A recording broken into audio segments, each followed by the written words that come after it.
Hello നമസ്കാരം എല്ലാവർക്കും chemistry ട്യൂട്ടോറിയലിൻ്റെ ഈ ചാനലിലേക്ക് സ്വാഗതം. അപ്പോൾ ഇന്ന് ഞാൻ എത്തിയിരിക്കുന്നത് SLCയുടെ കെമിസ്ട്രിയിലെ ചാപ്റ്റർ 5 ഒരുപാട് തവണ ആവർത്തിച്ച് കണ്ടതും വരാൻ സാധ്യതയുള്ളതുമായ ക്വസ്റ്റ്യൻസ് അതിൻ്റെ ആൻസേഴ്സ് ഒന്ന് ഡിസ്കസ് ചെയ്യാൻ വേണ്ടിയിട്ടാണ്.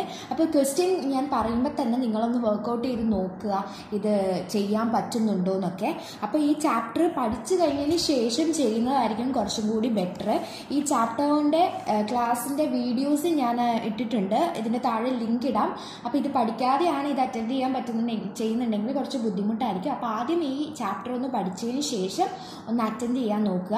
നമ്മൾ പഠിച്ചു കഴിഞ്ഞാലും ഇങ്ങനെയുള്ള ക്വസ്റ്റ്യൻസ് അറ്റൻഡ് ചെയ്താൽ മാത്രമേ നമുക്ക് എക്സാമിന് നമ്മളെ ധൈര്യസമേതം നമുക്ക് കോൺഫിഡൻറ്റോട് കൂടി എക്സാം എഴുതാൻ സാധിക്കുകയുള്ളൂ. അപ്പോൾ ഇങ്ങനെയുള്ള ക്വസ്റ്റ്യൻസ് നമ്മൾ പരിചയപ്പെടണം. അപ്പം ചാപ്റ്റർ 5 മെയിനായിട്ട് വരുന്നത് ലേ ഷാറ്റ്ലിയർ പ്രിൻസിപ്പിളാണ്. ഇമ്പോർട്ടൻറ്റ് കൺസെപ്റ്റാണ്. നിങ്ങൾ എല്ലാ ക്വസ്റ്റ്യൻ പേപ്പർ എടുത്ത് നോക്കിയാലും നിങ്ങൾക്ക് കാണാൻ പറ്റും അറ്റ്ലീസ്റ്റ് ഒരു ക്വസ്റ്റ്യനെങ്കിലും ലേ ഷാറ്റ്ലിയർ പ്രിൻസിപ്പിളുമായിട്ട് റിലേറ്റ് ചെയ്ത് ചോദിക്കും. പിന്നെ അതിൽ വരുന്ന മെയിൻ കണ്ടന്റ് എന്ന് പറയുന്നത് അമോണിയ അല്ലെങ്കിൽ സൾഫ്യൂരിക് ആസിഡിൻ്റെ പ്രിപ്പറേഷൻ പ്രോപ്പർട്ടീസ് ആണ് ചോദിക്കുക. എന്ത് വന്നു കഴിഞ്ഞാലും ലേ ഷാറ്റ്ലിയർ പ്രിൻസിപ്പിൾ ഉറപ്പാണ്. ഏതൊരു ക്വസ്റ്റ്യൻ പേപ്പറിലും കാണുന്നതാണ് ലേ ഷാറ്റ്ലിയർ പ്രിൻസിപ്പിൾ. അപ്പോൾ അത് നല്ല വ്യക്തതയോടുകൂടി അത് പഠിക്കണം. എന്തെങ്കിലും ബുദ്ധിമുട്ടുള്ളവരാണെങ്കിൽ ഇതിൻ്റെ ചാപ്റ്റർ 5 ലേ ഷാറ്റ്ലിയർ പ്രിൻസിപ്പിൾ ഞാൻ 2 പാർട്ടായിട്ട് എക്സാമ്പിളൊക്കെ എടുത്തിട്ട് വീഡിയോ ഇട്ടിട്ടുണ്ട്. ലിങ്കിൽ കയറി വീഡിയോ കണ്ടു നോക്കുക. അപ്പോൾ ഞാൻ കുറച്ച് ക്വസ്റ്റ്യൻസ് സെലക്ട് ചെയ്തിട്ടുണ്ട്. അപ്പോൾ അതൊന്ന് നമുക്ക് ഡിസ്കസ് ചെയ്ത് നോക്കാം. ഞാൻ ക്വസ്റ്റ്യൻ ഇംഗ്ലീഷിലാണ് എഴുതിയതെന്ന് വിചാരിച്ചിട്ട് മലയാളം മീഡിയക്കാർ ഡിസപ്പോയിൻറ്റഡ് ആവണ്ട. ഞാൻ മലയാളത്തിൽ പറയുന്നുണ്ട്. രണ്ടിലും ക്വസ്റ്റ്യൻ എഴുതിയെടുക്കുക എന്ന് പറഞ്ഞാൽ കുറച്ച് ബുദ്ധിമുട്ടായതുകൊണ്ടാണ് ഇങ്ങനെ ചെയ്തിരിക്കുന്നത്. പക്ഷെ നമുക്ക് നോക്കാം, മലയാളം കൂടി ഞാൻ പറഞ്ഞു നോക്കാം. നോക്ക്, കൺസിഡർ ദ ഇക്വിലിബ്രിയം ഗിവൺ. ഒരു ഇക്വിലിബ്രിയം അതായത് രാസസന്തുലനാവസ്ഥയിലുള്ള ഒരു രാസപ്രവർത്തനം തന്നിട്ടുണ്ട്.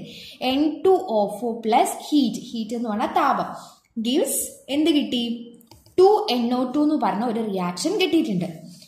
അപ്പോൾ ഒരു രാസസന്തുലനാവസ്ഥയിലുള്ള ഒരു റിയാക്ഷൻ, ഒരു ഇക്വിലിബ്രിയം തന്നിട്ടുണ്ട്. ഒരു ഉഭയദിശാ പ്രവർത്തനം, റിവേഴ്സിബിൾ റിയാക്ഷന്റെ രാസപ്രവർത്തനമാണ് തന്നിരിക്കുന്നത്. ഒന്നാമത്തെ ക്വസ്റ്റ്യൻ നോക്കിയേ, when does A reversible reaction attain equilibrium? എന്താ ചോദിക്കുന്നത്? ഒരു ഉഭയദിശാ പ്രവർത്തനം എപ്പോഴാണ് രാസസന്തുലനാവസ്ഥയിൽ എത്തുന്നത്? എപ്പോഴായിരിക്കും? ഇത് ഞാൻ പറഞ്ഞു തന്നതാണോ എന്ന് ആലോചിച്ച് നോക്കിയേ. ഒരു റിവേഴ്സിബിൾ റിയാക്ഷൻ ഇക്വിലിബ്രിയം അറ്റൈൻ ചെയ്യുന്നത് എപ്പോഴാ?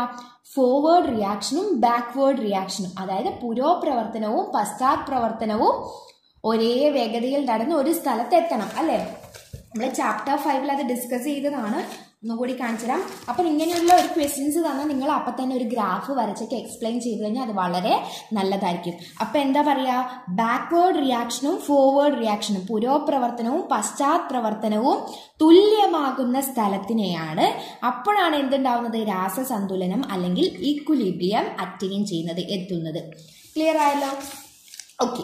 രണ്ടാമത്തെ question, what happen to the rate of forward reaction if high pressure is applied on the system? എന്താ ക്വസ്റ്റ്യൻ വന്നത്? നമ്മൾ പ്രഷർ, മർദ്ദം കൂട്ടിക്കഴിഞ്ഞു കഴിഞ്ഞാൽ ഫോർവേഡ് റിയാക്ഷന്റെ റേറ്റ്, പുരോപ്രവർത്തനത്തിന്റെ നിരക്കിന് എന്ത് സംഭവിക്കും? ഒന്നും കൂടി പറയാം. What happen to the rate of forward reaction if a high pressure is applied on the system? ഒരു കാര്യം കൂടി ഞാൻ പറയാം, കൃത്യമായി ക്വസ്റ്റ്യൻ 1-2 തവണ വായിച്ചതിന് ശേഷം മാത്രമേ ആൻസർ ചെയ്യാൻ വേണ്ടി പാടുള്ളൂ. ഒരു തിരക്കും കൂട്ടരുത്. അപ്പോൾ അത് കെയർലെസ് മിസ്റ്റേക്കിലേക്കുള്ള ചാൻസ് ഉണ്ട്. അപ്പം ക്വസ്റ്റ്യൻ നന്നായി വായിച്ചു നോക്കുക. എന്താ ഇവിടെ പറഞ്ഞത്? ഫോർവേഡ് റിയാക്ഷൻ, നമ്മൾ പ്രഷർ കൂട്ടിക്കഴിഞ്ഞാൽ, മർദ്ദം കൂട്ടിക്കഴിഞ്ഞു കഴിഞ്ഞാൽ പുരോപ്രവർത്തനത്തിന് എന്ത് സംഭവിക്കുന്നു? അപ്പം നമ്മൾ കാര്യങ്ങളൊക്കെ നോക്കാം. മർദ്ദമാണ് പറഞ്ഞിരിക്കുന്നത്. മർദ്ദം എന്ന് പറഞ്ഞു കഴിഞ്ഞാൽ എങ്ങനെയൊക്കെ ആപ്ലിക്കബിൾ ആവുള്ളൂ? ഒന്നിക്കൽ ഗേഷ്യസ് സിസ്റ്റത്തിൽ മാത്രമേ ആപ്ലിക്കബിൾ ആവുള്ളൂ എന്ന് നമ്മൾ പഠിച്ചിട്ടുണ്ട്. പക്ഷെ ഇവിടെ ഗേഷ്യസ് ആണെന്നൊന്നും പറഞ്ഞിട്ടില്ല. അപ്പം നമ്മൾ അടുത്തത് എന്താ നോക്കേണ്ടത്? ഗേഷ്യസ് ആണെന്ന് നമുക്ക് അറിയൂല്ല. അപ്പം നമ്മൾ എന്ത് ചെയ്യണം? റിയാക്റ്റന്റിന്റെയും പ്രൊഡക്റ്റിന്റെയും നമ്പർ ഓഫ് മോൾസ് നോക്കുക. ഇവിടെ ഒരു നമ്പർ ഓഫ് മോൾസ്, ഇവിടെ 2 മോളുകളുടെ എണ്ണം നോക്കുക അഭികാരത്തിലും ഉൽപ്പന്നത്തിലും. അപ്പൊ പ്രഷർ എപ്പോഴേ അപ്ലൈ ചെയ്യുള്ളൂ? ഒന്നിക്കല് 2 കണ്ടീഷന് നമ്മളോട് പറഞ്ഞിട്ടില്ല. ഗേഷ്യസ് സിസ്റ്റം ആണോ നോക്കുക. അപ്പൊ ഗേഷ്യസ് എന്നൊന്നും എഴുതിയിട്ട് കാണുന്നില്ല. പിന്നെ നമ്മൾ എന്ത് നോക്കണം? നമ്പർ ഓഫ് മോൾസ് റിയാക്റ്റന്റിന്റെയും പ്രൊഡക്റ്റിന്റെയും സൈഡിൽ ഡിഫറെന്റ് ആണോ നോക്കുക. ഡിഫറെന്റ് അല്ലേ? ഇവിടെ 1, ഇവിടെ 2. അപ്പൊ ക്വസ്റ്റ്യൻ എന്തായിരുന്നു? What happen to the rate of forward reaction if high pressure is applied? നമ്മൾ പ്രഷർ കൂട്ടിക്കഴിഞ്ഞാൽ, പ്രഷർ കൂട്ടണം അല്ലെങ്കിൽ മർദ്ദം എന്ത് ചെയ്യണം? കൂട്ടണം. എന്നേരം ഫോർവേഡ് റിയാക്ഷൻ എന്ത് സംഭവിക്കും? ഫോർവേഡ് റിയാക്ഷൻ എന്ന് പറഞ്ഞാൽ എന്താ? ഇവിടുന്ന് ഇങ്ങോട്ടുള്ള റിയാക്ഷൻ, ഫോർവേഡ് റിയാക്ഷൻ. നമ്മൾ മർദ്ദം കൂട്ടിക്കഴിഞ്ഞു കഴിഞ്ഞാൽ സിസ്റ്റം എന്താ ചെയ്യുക? സിസ്റ്റം എന്ത് ചെയ്യും? നമ്പർ ഓഫ് മോൾസ് കുറക്കാൻ നോക്കും, മോളുകളുടെ എണ്ണം കുറക്കാൻ നോക്കുക. അങ്ങനെയാണ് എന്ത് ചെയ്യുന്നത്? മർദ്ദത്തെ അവര് ഈക്വലൈസ് ചെയ്യുന്നത്. പ്രഷറിന് ഈക്വലൈസ് ചെയ്യുന്നത് എങ്ങനെയാ? പ്രഷർ കൂട്ടിക്കഴിഞ്ഞാൽ സിസ്റ്റം എന്ത് ചെയ്യും? നമ്പർ ഓഫ് മോൾസ് കുറഞ്ഞ ഭാഗത്തേക്ക് റിയാക്ഷൻ നടക്കുക ചെയ്യും. ഇവിടെ നമ്പർ ഓഫ് മോൾസ് എങ്ങോട്ടാ കുറവ്? റിയാക്ടന്റ് സൈഡിലാണ് കുറവ്. അപ്പം സിസ്റ്റം എങ്ങോട്ടേക്കാ റിയാക്ഷൻ നടത്തുക? തിരിച്ചിട്ടാണ് റിയാക്ഷൻ നടത്തുക.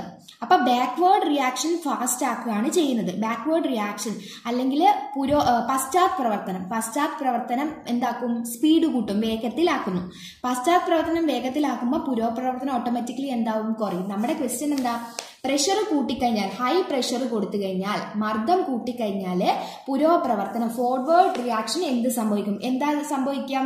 അതിന്റെ റേറ്റ് കുറയും. Decreases the rate of forward reaction. പുരോപ്രവർത്തനത്തിന്റെ വേഗത കുറയും. അന്നേരം അവിടെ ബാക്ക്വേർഡ് റിയാക്ഷൻ കൂടുതലാണെന്നൊന്നും അല്ല എഴുതി വെക്കേണ്ട. ക്വസ്റ്റ്യൻ കൃത്യമായി വായിച്ചിട്ട് വേണം ആൻസർ ചെയ്യാൻ വേണ്ടി. ക്വസ്റ്റ്യൻ ഫോർവേഡ് റിയാക്ഷൻ എന്ത് സംഭവിക്കുന്ന? പുരോപ്രവർത്തനത്തിന് എന്ത് സംഭവിക്കും? അപ്പൊ നമ്മൾ എങ്ങനെ ആൻസർ ചെയ്യും? പുരോപ്രവർത്തനം അവിടെ കുറയും. ഇനി അടുത്ത് നോക്കി, അറ്റ് ലോ ടെമ്പറേച്ചർ N2O4. ഇതൊരു നല്ല ക്വസ്റ്റ്യൻ ആണ്. At low temperature N2O4 decomposes only slowly. Why? കുറച്ച് ആപ്ലിക്കേഷൻ ലെവലിലാണ് ഈ ക്വസ്റ്റ്യൻ വന്നിരിക്കുന്നത്. അറ്റ് ലോ ടെമ്പറേച്ചർ കുറവുള്ള സമയത്ത് N2O4 ഡീകമ്പോസ് ചെയ്യുന്നത് കുറവാണ്. N2O4ന്റെ ഡീകമ്പോസിഷൻ, അതായത് വിഘടിച്ചിട്ട് എന്താവണം? NO2 ആവണം. അതിന്റെ റിയാക്ഷന്റെ റേറ്റ് കുറവാണെന്നാണ് പറയുന്നത്. എന്തുകൊണ്ടാണ്? കാരണം എന്താ? ലോ ടെമ്പറേച്ചറിൽ കുറവാണെന്നാ പറഞ്ഞത്. ലോ ടെമ്പറേച്ചറിൽ ഈ റിയാക്ഷൻ നടക്കണമെങ്കിൽ ഹീറ്റ് ഉപയോഗിക്കണം, അല്ലേ? ഇവിടെ എവിടെയാ ഹീറ്റ് എഴുതിയിരിക്കുന്നത്? റിയാക്ടന്റിന്റെ സൈഡിലാണ് ഹീറ്റ് എഴുതിയിരിക്കുന്നത്. അപ്പൊ ഇത് എന്ത് തരം റിയാക്ഷനാ? Endothermic reaction, താപമോചക റിയാക്ഷനാണ്. അപ്പൊ താപമോചകം റിയാക്ഷൻ എന്താന്ന് പറഞ്ഞാൽ എന്താ? റിയാക്ടന്റ് അല്ലെങ്കിൽ അഭികാരകം താപത്തെ ആഗിരണം ചെയ്തുകൊണ്ട് റിയാക്ഷൻ നടക്കുന്നതിനെയാണ് നമ്മൾ താപമോചക റിയാക്ഷൻ, താപശോഷക റിയാക്ഷൻ. താപശോഷകമാണ് താപശോഷക റിയാക്ഷൻ, അതായത് എൻഡോതെർമിക് റിയാക്ഷൻ, താപശോഷകം or endothermic. അപ്പം നമ്മുടെ ക്വസ്റ്റ്യൻ എന്താ? എന്തുകൊണ്ടാണ് ലോ ടെമ്പറേച്ചറിൽ N2O4 ഡീകമ്പോസ് ചെയ്യുന്നത് വളരെ സ്ലോ ആയിട്ടാണ് ലോ ടെമ്പറേച്ചറിൽ റിയാക്ട് ചെയ്യുന്നത്? താപനില കുറയുമ്പോൾ N2O4 ഡീകമ്പോസ് വിഘടിക്കുന്നത് കുറവാണ്. എന്തുകൊണ്ട്? കാരണം എന്താ? എങ്ങനെ എഴുതും? This is N endothermic reaction. ഇതൊരു താപശോഷക റിയാക്ഷൻ ആണ്. അപ്പം N2O4 ഡീകമ്പോസ് ചെയ്യുന്നതിന് ഒരുപാട് താപം ആവശ്യമാണ്. അപ്പൊ ടെമ്പറേച്ചർ കുറയുമ്പം ലോ ടെമ്പറേച്ചറിൽ ഈ റിയാക്ഷൻ സ്ലോ ആയിട്ട് മാത്രമേ നടക്കുകയുള്ളൂ, വേഗത കൂട്ടി നടക്കുകയില്ല. കാരണം ഇതൊരു താപശോഷകം, എൻഡോതെർമിക് റിയാക്ഷൻ ആണ്. ക്ലിയർ ആയോ? N2O4 വിഘടിക്കണമെങ്കിൽ ഒരുപാട് താപം വേണം. ഇതൊരു എൻഡോതെർമിക് റിയാക്ഷൻ ആണ്. ഈ താപം ഉപയോഗിച്ചിട്ട് മാത്രമേ ഡീകമ്പോസിഷൻ പോസിബിൾ ആകത്തുള്ളൂ. അപ്പൊ ലോ ടെമ്പറേച്ചറിൽ താപം കുറവായിരിക്കും, അതുകൊണ്ടാണ് അത് സ്ലോ ആയിട്ട് ഡീകമ്പോസ് ചെയ്യുന്നത്. ക്ലിയർ ആയി എന്ന് വിചാരിക്കുന്നു. അടുത്ത ക്വസ്റ്റ്യൻ നോക്കിയേ. Which of the following statement is correct about chemical equilibrium? രാസസന്തുലനാവസ്ഥയിലേക്ക് പറ്റുന്ന സ്റ്റേറ്റ്മെന്റ്, കറക്റ്റ് സ്റ്റേറ്റ്മെന്റ് ഏതാണെന്ന് തിരഞ്ഞെടുക്കുക. വേണ്ട, 2 സ്റ്റേറ്റ്മെന്റ് തന്നിട്ടുണ്ട്. നോക്കി, at equilibrium both the reactant and product coexist. എന്താ പറയുന്നത്? രാസസന്തുലനാവസ്ഥയിൽ റിയാക്ടന്റ് അഭികാരവും ഉൽപ്പന്നവും ഉണ്ടായിരിക്കും. രണ്ടാമത്തതോ, at equilibrium the rate of forward reaction is greater than the rate of backward reaction. ഏതായിരിക്കും? ഒന്നാമത്തേതായിരിക്കും കറക്റ്റ്. രണ്ടാമത്തത് എന്തായിരിക്കും? അതിനൊന്ന് തിരുത്തി എഴുതി വെക്കാലോ. At equilibrium the rate of forward reaction equal to rate of backward reaction ആണ്. ഗ്രേറ്റർ ഒന്നും ആയിരിക്കില്ല. നമ്മുടെ രാസസന്തുലനം എന്ന് പറയുന്നത് തന്നെ എന്താ? ഫോർവേഡ് റിയാക്ഷനും ബാക്ക്വേർഡ് റിയാക്ഷനും ഈക്വൽ ആവുന്ന അവസ്ഥേനെയാണ് നമ്മൾ ഇക്വിലിബ്രിയം എന്ന് പറയുന്നത്. അപ്പൊ ഈ രണ്ടാമത്തെ ഇത് തെറ്റല്ലേ? രണ്ടാമത്തെ സെന്റൻസ് തെറ്റാണ്. ഇക്വിലിബ്രിയം എന്ന് പറയുമ്പോൾ റേറ്റ് ഓഫ് ഫോർവേഡ് റിയാക്ഷനും ബാക്ക്വേർഡ് റിയാക്ഷനും ഗ്രേറ്റർ ഒന്നും അല്ല വരേണ്ടത്, ഈക്വൽ ആണ്. അപ്പൊ ഒന്നാമത്തെ സെന്റൻസ് ആണ് കറക്റ്റ്. ഇനി രണ്ടാമത്തെ question. The equation of A reversible reaction is given. ഒരു റിവേഴ്സിബിൾ റിയാക്ഷൻ തന്നിട്ടുണ്ട്. ഏതാ? നമുക്ക് ഫെമിലിയർ ആയ റിയാക്ഷൻ ആണ് N2+3H2. ഇത് ഒരുപാട് ക്വസ്റ്റ്യൻ പേപ്പറിൽ കണ്ടതാണ്. 2NH3. ഇനി ഇവിടെ തരാത്ത ഒരു ക്വസ്റ്റ്യൻ കൂടി പറയാൻ ഞാനൊരു ക്വസ്റ്റ്യൻ പേപ്പറിൽ കണ്ടതാണ്. അമോണിയ ഉണ്ടാവുന്ന പ്രിപ്പറേഷന്റെ പേരും കൂടി ഇതേ ക്വസ്റ്റ്യനിൽ തന്നിട്ടുണ്ട്. ഇതേ ഒരു ക്വസ്റ്റ്യൻ വേറൊരു ക്വസ്റ്റ്യൻ പേപ്പറിലും തന്നു. അവിടെ ഉണ്ടായ ഒരു ക്വസ്റ്റ്യൻ ആണ് ഈ അമോണിയ ഉണ്ടാവുന്ന പ്രിപ്പറേഷന്റെ പേര്. എന്തായിരുന്നു പേര്? ഹേബർ പ്രോസസ് എന്നായിരുന്നു പേര്, മറന്നു പോകരുത്. ഇനി ഇവിടെ നമുക്ക് നോക്കാം. ഗേഷ്യസ് ആണ്, ഗേഷ്യസ് സ്റ്റേറ്റിലാണ് നടക്കുന്നത്, അത് നമുക്കറിയാം. പ്ലസ് ആരും കൂടി ഉണ്ട്, ഹീറ്റ്, താപം കൂടി ഉണ്ട്. ഒന്നാമത്തെ നോക്കി, what is the influence of the following factor? താഴെ തന്നിരിക്കുന്ന ഘടകങ്ങൾ ഏതൊക്കെയാണ് ഇതിനെ എഫക്റ്റ് ചെയ്യുക? ഇൻക്രീസ് പ്രഷർ, നമ്മൾ എന്ത് ചെയ്തു? മർദ്ദം കൂട്ടി. അപ്പൊ നമ്മൾ മർദ്ദത്തിന്റെ കേസ് പറയുമ്പോൾ ആദ്യം എന്ത് കണ്ടുപിടിക്കണം? ഇതിന്റെ നമ്പർ ഓഫ് മോൾസ് കണ്ടുപിടിക്കണം. ഒന്നുകൂടി ഞാൻ ആവർത്തിക്കുകയാണ്, എന്തെങ്കിലും ഡൗട്ട് ഉണ്ടെങ്കിൽ ആദ്യം എന്ത് പോയി കാണണം? ലീ ഷാറ്റ്ലിയർ പ്രിൻസിപ്പിൾ കാര്യങ്ങൾ പറയുന്ന വിശദീകരിക്കുന്ന ഒരു വീഡിയോ ഞാൻ ഇട്ടിട്ടുണ്ട്. വീഡിയോയുടെ ലിങ്ക് വേണമെങ്കിൽ ഞാൻ താഴെ അപ്ലോഡ് ചെയ്യാം. അപ്പൊ നിങ്ങൾ അതിൽ കയറി എന്തെങ്കിലും കൺഫ്യൂഷൻ ഉണ്ടെങ്കിൽ അതൊക്കെ തീർത്തതിന് ശേഷം മാത്രം ഈ പ്രോബ്ലംസ് വർക്ക്ഔട്ട് ചെയ്ത് നോക്കാം. ആദ്യം എന്ത് ചെയ്യാം? ഇതിൽ 4 നമ്പർ ഓഫ് മോൾസ് ഉണ്ട്, ഇവിടെ 2 നമ്പർ ഓഫ് മോൾസാണ് ഉള്ളത്. ഇൻക്രീസ് പ്രഷർ, മർദ്ദം കൂട്ടി, പ്രഷർ കൂട്ടി, മർദ്ദം എന്ത് ചെയ്തു? കൂട്ടി. അപ്പൊ എന്താ സംഭവിക്കുക? മർദ്ദം കൂട്ടിക്കഴിഞ്ഞു കഴിഞ്ഞാല് സിസ്റ്റം എന്ത് ചെയ്യും? നമ്പർ ഓഫ് മോൾസ് കുറഞ്ഞ ഭാഗത്തേക്ക് റിയാക്ഷൻ നടക്കും. ഇവിടെ 2 ഇവിടെ 4 അപ്പൊ എങ്ങോട്ടേക്ക് റിയാക്ഷൻ നടക്കാതെ? മുന്നോട്ടേക്കാണ് നടക്കുക. മുന്നോട്ടേക്ക് എന്ന് പറയുന്നത് ഫോർവേഡ് റിയാക്ഷൻ. ഫോർവേഡ് റിയാക്ഷന്റെ റേറ്റ് എന്ത് ചെയ്യും? കൂട്ടിക്കൊടുക്കും. പുരോപ്രവർത്തനം വേഗത്തിലാക്കുന്നു. ഇനി അടുത്ത ക്വസ്റ്റ്യൻ എന്താ? Increase the concentration of N2. N2 എന്ത് ചെയ്തു? കൂട്ടിക്കൊടുത്തു. ഇവിടെ N2 കൂട്ടി കഴിഞ്ഞ് കഴിഞ്ഞാല് എന്ത് ചെയ്യും? N2ന്റെ സിസ്റ്റം എന്ത് ചെയ്യും? N2ന്റെ കോൺസെൻട്രേഷൻ ഇവിടെ കുറക്കും. N2ന്റെ കോൺസെൻട്രേഷൻ കുറക്കണ്ടെങ്കിൽ N2 ഉപയോഗിച്ചിട്ട് വേറെ എന്തെങ്കിലും ഫോമിലേക്ക് മാറ്റണം. ഇങ്ങോട്ടേക്ക് പോയി കഴിഞ്ഞാൽ വീണ്ടും NH3 ഡികമ്പോസ് ചെയ്തിട്ട് N2ഉം H2ഉം ഉണ്ടാവുക ചെയ്യാം. ഇങ്ങോട്ടേക്ക് പോയാൽ നമ്മൾ N2 എന്നായിട്ട് ഇവിടെ കാണുന്നുണ്ടോ? ഇല്ല, NH3 ആവുന്നത്. അതായത് N2 മാറി NH3 ആയി. അപ്പൊ റിയാക്ഷൻ എങ്ങോട്ട് നടക്കും? ഫോർവേഡ് റിയാക്ഷൻ നടക്കും. ഫോർവേഡ് അല്ലെങ്കിൽ പുരോപ്രവർത്തനം വേഗത്തിലാക്കുന്നു. ക്ലിയർ ആയെന്ന് വിചാരിക്കുന്നു. ഇനി അടുത്ത question, NH3 is continuously removed from the system. ഉണ്ടായ NH3 എന്ത് ചെയ്തു? NH3 റിമൂവ് ചെയ്തു എന്ന് പറഞ്ഞാൽ NH3യുടെ കോൺസെൻട്രേഷൻ അവിടെ കുറച്ചു. അപ്പൊ സിസ്റ്റം എന്ത് ചെയ്യും? NH3യുടെ കോൺസെൻട്രേഷൻ അവിടെ കൂട്ടും. എങ്ങനെയാ കൂട്ടുക? അതാ N2ഉം 3H2ഉം കൂടി ചേർന്ന് കഴിഞ്ഞാൽ എന്ത് കിട്ടും? NH3. അതായത് മുന്നോട്ടേക്ക് റിയാക്ഷൻ നടക്കും. അപ്പൊ എന്ത് സംഭവിക്കും? ഫോർവേഡ് റിയാക്ഷൻ അല്ലെങ്കിൽ പുരോപ്രവർത്തനം വേഗത്തിലാക്കും. One more question, a catalyst is used. ഒരു കാറ്റലിസ്റ്റ് യൂസ് ചെയ്തു. അപ്പൊ എന്താ സംഭവിക്കുക? ഒരു കാറ്റലിസ്റ്റ് ഉപയോഗിച്ച് കഴിഞ്ഞാൽ നമ്മൾ പഠിച്ചിട്ടുണ്ട്, കാറ്റലിസ്റ്റ് എന്ന് പറഞ്ഞാൽ ഒന്നും തന്നെ ഒറ്റക്ക് മാത്രമായിട്ട് കൂട്ടൂല, രണ്ടും കൂട്ടും. Forward reaction and backward reaction, പുരോപ്രവർത്തനവും പശ്ചാത് പ്രവർത്തനത്തിന്റെയും സ്പീഡ് കൂട്ടും. എന്നിട്ട് എന്ത് ചെയ്യും? ഇക്വിലിബ്രിയം വേഗത്തിൽ അറ്റൈൻ ചെയ്യും. അതിന്റെ താഴെ ആ ഒരു ഗ്രാഫും കൂടി വരച്ചു കൊടുത്താൽ വളരെ നല്ലതാണ്. നമ്മൾ പഠിച്ച 2 ഗ്രാഫ്. ഇത് എന്ന് പറയുന്നത് കാറ്റലിസ്റ്റ് ഇല്ല, ഉൽപ്രേരകം ഇല്ലാത്ത കണ്ടീഷൻ. ഉൽപ്രേരകം ഓർ കാറ്റലിസ്റ്റ് നോ ആണ്, ഇല്ല. ഇവിടെ എന്തുണ്ട്? യെസ്, ഉൽപ്രേരകം അല്ലെങ്കിൽ കാറ്റലിസ്റ്റ് ഉള്ള അവസ്ഥ. അന്നേരം എന്ത് സംഭവിക്കും? പെട്ടെന്ന് ഇക്വിലിബ്രിയം അറ്റൈൻ ചെയ്യും. ഇവിടെ 20 സെക്കൻഡിലാണെങ്കിൽ ഇവിടെ 10 സെക്കൻഡിൽ അറ്റൈൻ ചെയ്യും. അപ്പൊ എന്താ ചെയ്യുക? ഒരു കാറ്റലിസ്റ്റ് ആഡ് ചെയ്ത് കഴിഞ്ഞ് കഴിഞ്ഞാൽ ഫോർവേഡ് റിയാക്ഷനും ബാക്ക്വേർഡ് റിയാക്ഷനും വേഗത്തിൽ നടക്കും. പുരോപ്രവർത്തനവും പശ്ചാത് പ്രവർത്തനവും വേഗത്തിൽ നടന്നിട്ട് രാസസന്തുലനം അല്ലെങ്കിൽ ഇക്വിലിബ്രിയം വേഗത്തിൽ ഉണ്ടാവുന്നു. അതാണ് സംഭവിക്കുന്നത്. ഇത്രയും ക്ലിയർ ആയി എന്ന് വിചാരിക്കുന്നു. ഇനി അടുത്തൊരു ക്വസ്റ്റ്യൻ നോക്കാം. The equation of a reversible reaction is given below. എന്താ പറയുന്നത്?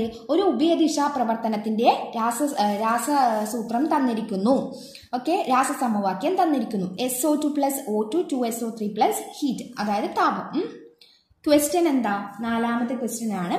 Write the equation of endothermic and exothermic reaction. ഇതൊരു ഉഭയദിശാ പ്രവർത്തനം, റിവേഴ്സിബിൾ റിയാക്ഷൻ ആണ്. നമ്മളോട് എന്താ ക്വസ്റ്റ്യൻ പറഞ്ഞിരിക്കുന്നത്? ഇക്വേഷൻ ഓഫ് എൻഡോതെർമിക്, താപമോചകത്തിന്റെയും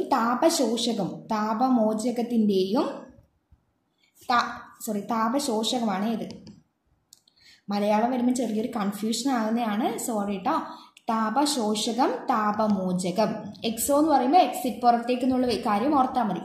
അപ്പൊ രണ്ടിന്റെയും ഇക്വേഷൻ എഴുതാനാ പറഞ്ഞത്. അപ്പൊ എങ്ങനെയാ എഴുതുക? സ്പ്ലിറ്റ് ചെയ്ത് എഴുതണം അല്ലെ? രണ്ടും ഒരു റിയാക്ഷനിൽ നടക്കില്ല. എൻഡോതെർമിക് ആണെങ്കിൽ എങ്ങനെ എഴുതണം? എൻഡോതെർമിക് എന്ന് പറഞ്ഞാൽ റിയാക്ടന്റിന്റെ സൈഡിലായിരിക്കണം ഹീറ്റ് വേണ്ടത്. നമുക്ക് ആദ്യം എൻഡോതെർമിക് എഴുതാം. എൻഡോതെർമിക് അല്ലെങ്കിൽ താപശോഷകം. താപശോഷകം എന്ന് പറയുമ്പോൾ നമ്മുടെ അഭികാരകം അല്ലെങ്കിൽ റിയാക്ടന്റിന്റെ സൈഡിൽ എന്ത് വേണം? ഹീറ്റ് വേണം. അപ്പം 2SO3 ഇത് ഇങ്ങോട്ടേക്ക് വരുമ്പോഴാണ് എന്താവുന്നത്? എൻഡോതെർമിക് ആവുന്നത്. പ്ലസ് താപം അല്ലെങ്കിൽ ഹീറ്റ് ഇത് ഇങ്ങോട്ടേക്ക് ആകുമ്പോൾ ആരാ പ്രൊഡക്റ്റ് ആവുക? 2SO2 plus O2. ഓക്കെ. ഇനി എക്സോതെർമിക് റിയാക്ഷൻ, എക്സോതെർമിക് താപമോചകം. അപ്പൊ എന്ത് വരും? ഇവിടെ നിന്ന് ഇങ്ങോട്ടേക്ക് പ്രൊഡക്റ്റിന്റെ സൈഡിൽ അല്ലെങ്കിൽ ഉൽപ്പന്നത്തിന്റെ സൈഡിലായിരിക്കും എന്ത് വരിക? താപം വരേണ്ടത്. ക്ലിയർ ആയി എന്ന് വിചാരിക്കുന്നു. അപ്പൊ എപ്പോഴും ശ്രദ്ധിക്കേണ്ടത് എവിടെയാണ് ഹീറ്റ് അല്ലെങ്കിൽ താപം കൊടുത്തിരിക്കുന്നത് അതിന്റെ ബേസിസിലാണ് നമ്മൾ എൻഡോതെർമിക്കും എക്സോതെർമിക്കും പറയുന്നത്. എൻഡോതെർമിക് ആണെങ്കിൽ താപം എന്ന് പറയുന്ന റിയാക്ടന്റിന്റെ സൈഡിലും, എക്സോതെർമിക് ആണെങ്കിൽ താപം എന്ന് പറയുന്നത് പ്രൊഡക്റ്റിന്റെ സൈഡ്, ഉൽപ്പന്നത്തിന്റെ സൈഡും ആയിരിക്കും. ഇനി രണ്ടാമത്തെ ക്വസ്റ്റ്യൻ നോക്കി. Write the mole ratio of the reactant and product. Number of moles കണ്ടുപിടിക്കാനാണ് പറയുന്നത്. ഇവിടെ റേഷ്യോ ആണ് പറയുന്നത്. ഇവിടെ നോക്കിയേ, ഇവിടെ 2, ഇവിടെ ഒന്നും എഴുതിയില്ലെങ്കിൽ 1 എന്ന് അർത്ഥം. അപ്പൊ ഇവിടെ 2 ഉണ്ട്, ഇവിടെ 1 ഉണ്ട്, ഈ സൈഡിൽ എത്രയുണ്ട്? 2 ഉണ്ട്. നമ്മൾ പ്രഷറിന്റെ നമ്പർ ഓഫ് മോൾസ് കണ്ടുപിടിക്കൂലേ റിയാക്ടന്റിന്റെയും പ്രൊഡക്റ്റിന്, അതിനെ ഒന്ന് ഈസ്റ്റു ആംശികമായിട്ട് എഴുതിയാൽ മതി. അപ്പൊ എങ്ങനെ എഴുതുവാം? 2:1:2. ഇത് രണ്ടും റിയാക്ടന്റിന്റെ ആണ്, ഇത് പ്രൊഡക്റ്റിന്റെ ആണ്. 2:1:2 എന്ന് എഴുതാൻ പറ്റും.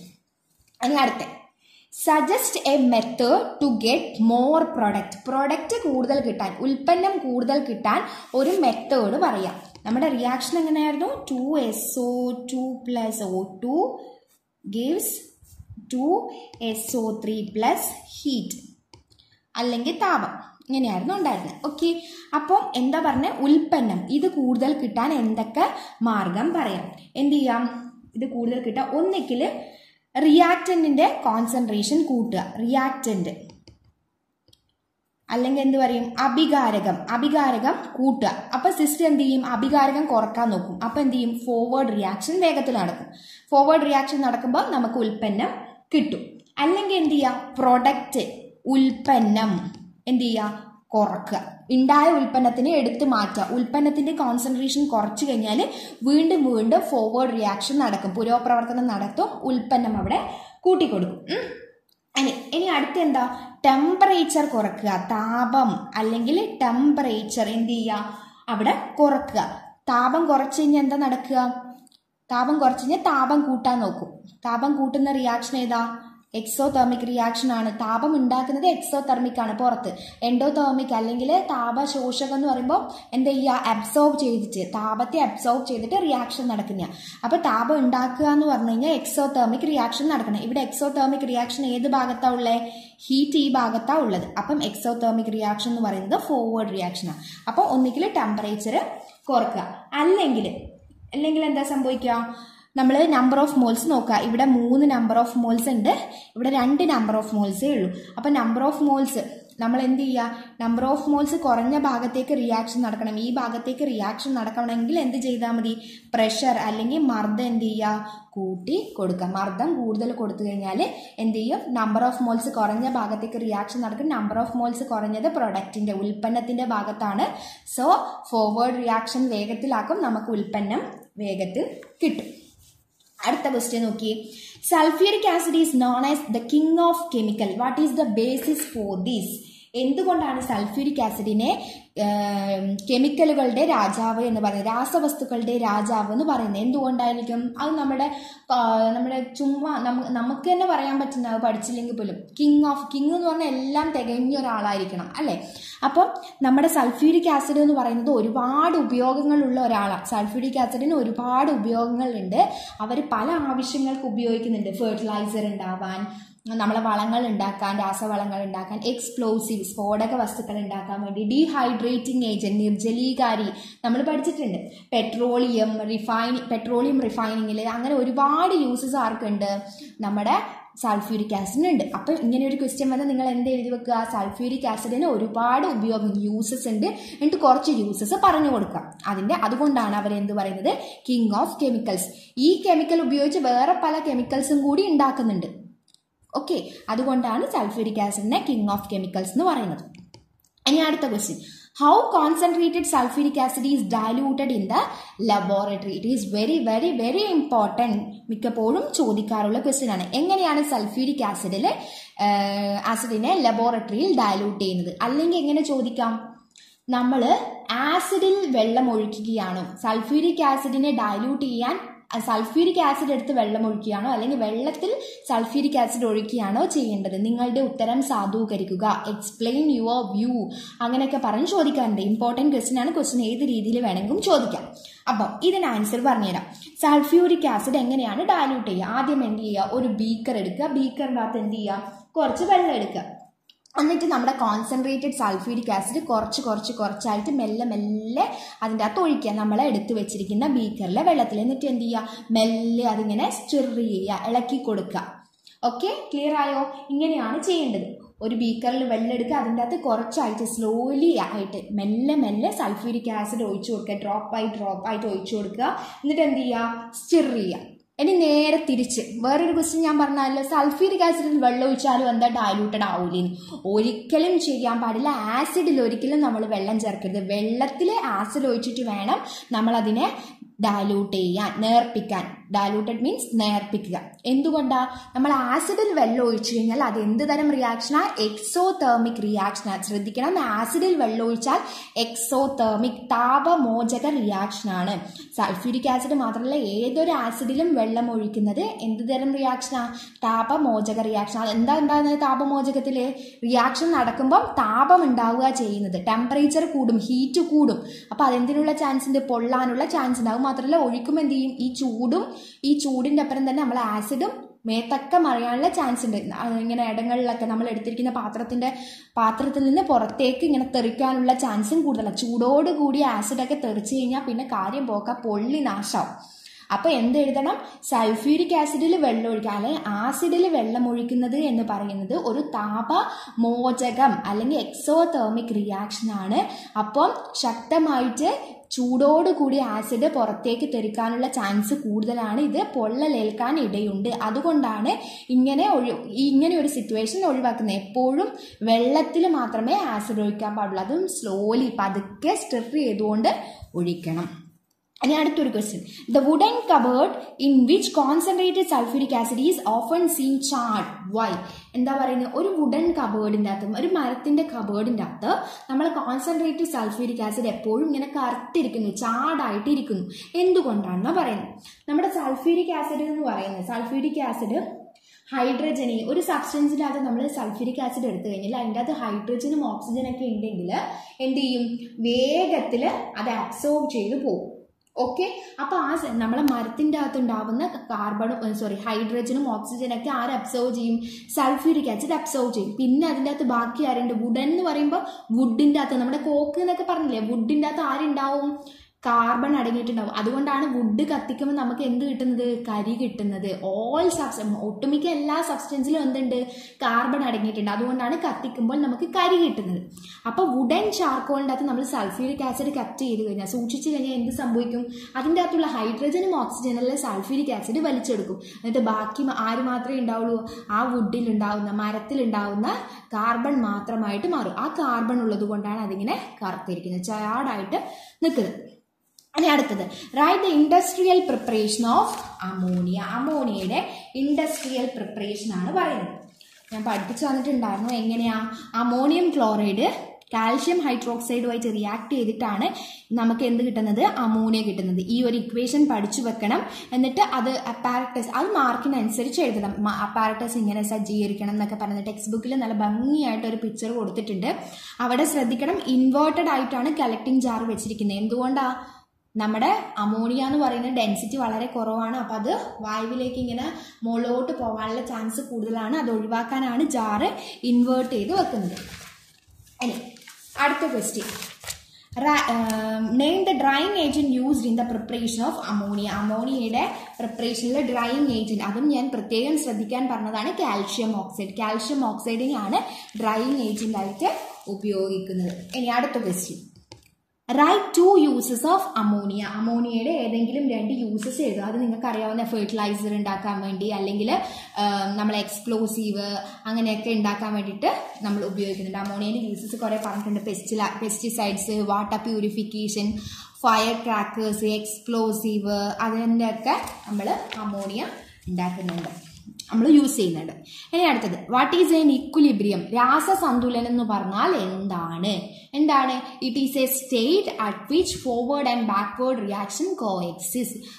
പുരോപ്രവർത്തനവും പശ്ചാത് പ്രവർത്തനത്തിന്റെയും നിരക്ക് തുല്യമാകുന്ന സ്ഥലം, അവസ്ഥയെയാണ് നമ്മൾ ഇക്വിലിബ്രിയം, രാസസന്തുലനം എന്ന് പറയുന്നത്. Write any 2 features of equilibrium. നമ്മൾ 2 ഒന്നും അല്ല, കുറേ പഠിച്ചിട്ടുണ്ട് അല്ലേ. ഇക്വിലിബ്രിയത്തിന്റെ എന്താ? Rate of forward reaction is equal to rate of backward reaction. പുരോപ്രവർത്തനത്തിന്റെയും പശ്ചാത് പ്രവർത്തനത്തിന്റെയും നിരക്ക് തുല്യമായിരിക്കും. പിന്നെ രാസസന്തുലനത്തിൽ ആരൊക്കെ ഉണ്ടാവും? പ്രൊഡക്റ്റും ഉണ്ടാവും, റിയാക്റ്റന്റും ഉണ്ടാവും. Product and reactant coexist. Equilibrium is dynamic. Molecular ലെവലിൽ ഇക്വിലിബ്രിയം എന്ന് പറയുന്നത് ഡൈനാമിക് ആണ്. തന്മാത്രാ തലത്തിൽ രാസസന്തുലനം ഗതികമാണ്. Equilibrium attained in a closed system. രാസസന്തുലനം എപ്പോഴും എവിടെയേ നടക്കുള്ളൂ? ഒരു സംവൃത വ്യൂഹത്തിൽ മാത്രമേ നടക്കുള്ളൂ. അപ്പൊ ക്വസ്റ്റ്യൻസ് ഒക്കെ ക്ലിയർ ആയി എന്ന് വിചാരിക്കുന്നു. കൂടുതൽ ക്വസ്റ്റ്യൻസുമായിട്ട് അടുത്ത ചാപ്റ്ററുമായിട്ട് റിലേറ്റ് ചെയ്ത ക്വസ്റ്റ്യൻസുമായിട്ട് നമുക്ക് വീണ്ടും കാണാം. അപ്പൊ ഈ ചാപ്റ്ററിൽ എന്താ ശ്രദ്ധിക്കേണ്ടത്? നമ്മൾ ലേ ഷാറ്റ്ലിയർ പ്രിൻസിപ്പിൾ അത്രയും നന്നായിട്ട് അറിഞ്ഞിരിക്കണം. അത് വിട്ട് കളയരുത് ആരും. എന്തെങ്കിലും ഡൗട്ട് ഉണ്ടെങ്കിൽ ലിങ്കിൽ കയറി നോക്കുക. ഞാനത് കൃത്യമായി എക്സ്പ്ലെയിൻ ചെയ്തിട്ടുണ്ട്. എന്തെങ്കിലും ഡൗട്ട് ഉണ്ടെങ്കിൽ നിങ്ങൾക്ക് കമൻറ്റിലൂടെ അറിയിക്കാവുന്നതാണ്. മോർ വീഡിയോസ് കിട്ടാനായി ചാനൽ സബ്സ്ക്രൈബ് ചെയ്തില്ലെങ്കിൽ സബ്സ്ക്രൈബ് ചെയ്യുക. തൊട്ടടുത്തുള്ള ബെല്ലൈക്കൺ ക്ലിക്ക് ചെയ്യുക. പ്രത്യേകം ശ്രദ്ധിക്കുക, ഓൾ എന്ന ഓപ്ഷൻ ക്ലിക്ക് ചെയ്താൽ മാത്രമേ നമ്മൾ വീഡിയോ അപ്ലോഡ് ചെയ്യുമ്പോൾ തന്നെ നിങ്ങൾക്ക് കിട്ടത്തുള്ളൂ. പിന്നെ ചാനൽ ഇഷ്ടപ്പെട്ടെങ്കിൽ ലൈക്ക് ചെയ്യാനും ഷെയർ ചെയ്യാനും മറക്കരുത്. അപ്പം കൃത്യമായ ടൈം ടേബിളോടുകൂടി എങ്ങനെ കൃത്യമായി ഈ സമയം വിനിയോഗിക്കാം എന്നൊക്കെ പറഞ്ഞുകൊണ്ട് ഞാനൊരു വീഡിയോ ചെയ്തിട്ടുണ്ട്. അതൊക്കെ കണ്ടു നോക്കുക. അപ്പോൾ കൃത്യമായി കിട്ടിയ അവസരം ഉപയോഗിച്ച് പഠിച്ച് A+ നേടിയെടുക്കുക. അപ്പം എല്ലാവരും പ്രാക്ടീസ് ചെയ്യുക. Thank you for watching my video. Thank you so much and thank you.